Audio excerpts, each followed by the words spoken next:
Romeo and Juliet were not the original star-crossed lovers. That honour falls to Clitophon and Leucippe, an ancient Greek romance story. Our tale begins with Clitophon becoming infatuated with Leucippe, an unmarried woman of noble birth and indescribable beauty. He embarks on a quest to win her heart despite the fact that he's already engaged to his half-sister. But the fates are on his side when another potential suitor of Leucippe's accidentally kidnaps Clitophon's half-sister, thinking that the half-sister was Leucippe. Confused yet? Don't worry, it gets worse.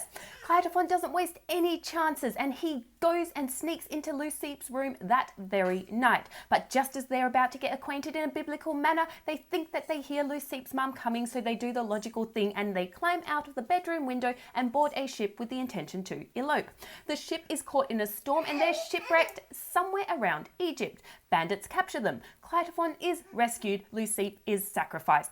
Clitophon goes to unalive himself on her grave, but his friends are like, just joking, she's actually alive. Leucippe was rescued by an Egyptian army and the general has fallen in love with her. He's pretty thrilled when Leucippe seems to be receptive to his advances. Bad news is her positive attitude is only because she's been given a love potion by a different guy who's also in love with her. Eventually, Clitophon rocks up and kidnaps, or I guess we should call it rescues, Leucippe.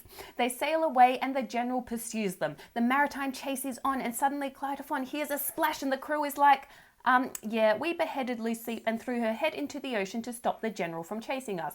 Clitophon is distraught. Again, he arrives in Alexandria and a different lady falls in love with him. She's a widow, so I guess they have some common ground or something because he's like, fine, I guess I'll marry you. But we won't consummate the marriage until we arrive in a different city. They arrive in the different city and surprise! Leucippe is alive. The sailors had beheaded someone else and pretended it was her. Those cheeky men. And guess what? There's another surprise. The widow's husband is also alive. Now, there's a bit more nasty business, but eventually Leucippe and Clitophon are reunited at long last and they get to marry and live happily ever after.